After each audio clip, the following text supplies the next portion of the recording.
क्या कभी ऐसा लगा है कि ये किताबें, ये नोट्स और ये लंबी रातें तुम्हारा दम घोंट रही हैं, बाहर की दुनिया भाग रही है और तुम एक कमरे में बंद बस पन्ने पलट रहे हो। ऐसा लगता है जैसे वक्त रुक गया है लेकिन डर बढ़ता जा रहा है। हम सब एक ऐसे मोड पर आते हैं जहाँ लगता है कि बस अब और नहीं होगा, दिमाग थक चुका है और दिल बार बार कहता है कि छोड़ो ना, कल देख लेंगे। लेकिन सच तो ये है कि वो कल कभी आता ही नहीं। आज मैं तुम्हें एक लड़के की कहानी सुनाता हूँ। उसका नाम था अर्जुन। अर्जुन कोई टॉपर नहीं था, ना ही उसके पास बहुत सारी सुविधाएं थी। उसके पास एक पुरानी मेज थी, एक झिलमिलाता बल्ब और ढेर सारी उम्मीद। अर्जुन के पिता एक मामूली नौकरी करते थे। हर शाम वो घर आते, उनके चेहरे पर थकान की गहरी लकीरें होती थी। उनके हाथ सख्त हो चुके थे लेकिन उनकी आंखों में एक ही सपना था कि उनका बेटा उन जैसी थकान भरी जिंदगी ना जिए। एक रात अर्जुन ने देखा कि उसकी माँ अपनी पुरानी साड़ी को ही सिलकर पहन रही थी ताकि अर्जुन की कोचिंग की फीस भरी जा सके। उस पल अर्जुन की आंखों में आंसू नहीं बल्कि एक आग पैदा हुई। उसने समझ लिया कि उसकी पढ़ाई सिर्फ उसके लिए नहीं है,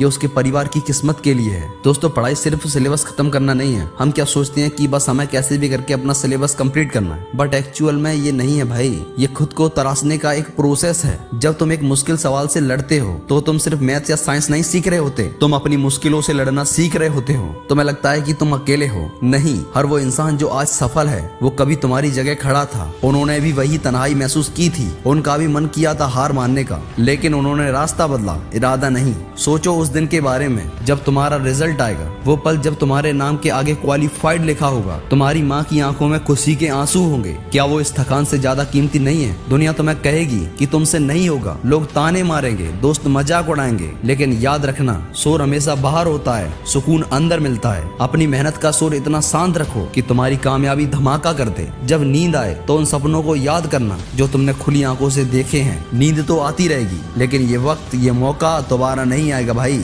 ये वक्त दोबारा मुड़कर नहीं देखेगा कि तुम तैयार थे या नहीं। एक गहरी सांस लो, अपने हाथों को देखो, इनमें वो ताकत है जो तुम्हारी तकदीर बदल सकती है। एक पेन उठाना और एक पेज पढ़ना तुम्हें मुश्किल लग सकता है, लेकिन यही छोटे छोटे कदम तुम्हें पहाड़ की चोटी तक ले जाएंगे। डिसिप्लिन का मतलब ये नहीं है कि तुम खुद को सजा दो, इसका मतलब ये है कि तुम खुद से इतना प्यार करते हो कि तुम अपने आज को अपने बेहतर कल के लिए कुर्बान करने को तैयार हो। अर्जुन ने भी यही किया। उसने दोस्तों की पार्टी छोड़ी, सोशल मीडिया का मोह त्यागा। उसे लगा कि वो पीछे छूट रहा है, लेकिन कुछ सालों बाद वही दोस्त उससे मिलने के लिए अपॉइंटमेंट मांगने लगे। ये बात हमेशा याद रखना कि कोयले को भी हीरा बनने के लिए बहुत ज्यादा प्रेशर और गर्मी झेलनी पड़ती है। अगर तुम आज दबाव महसूस कर रहे हो तो समझ लो कि तुम्हारी चमक तैयार हो रही है। हर वो घंटा जो तुमने पढ़ाई को दिया वो एक इन्वेस्टमेंट है, एक ऐसा इन्वेस्टमेंट जो तुम्हारी पूरी जिंदगी बदल सकता है। तुम्हारी पहचान, तुम्हारा रुतबा, तुम्हारा सम्मान, सब इस एक कमरे की मेहनत पर टिके हैं। अपने अंदर के उस बच्चे को मत मरने दो जो बड़ा होकर दुनिया बदलना चाहता है। क्या तुम उस बच्चे से नजरें मिला पाओगे अगर आज तुमने हार मान ली? अपनी मासूमियत और अपने जज्बे को अपनी ताकत बनाओ। जिंदगी में दो तरह के दर्द होते हैं, एक दर्द पढ़ाई का जो अभी है और दूसरा दर्द पछतावे का जो हमेशा रहेगा। चुनो तुम्हें कौन सा दर्द चाहिए। पढ़ाई का दर्द टेम्पररी है लेकिन पछतावे का दर्द उम्र भर का जख्म है। अभी उठो,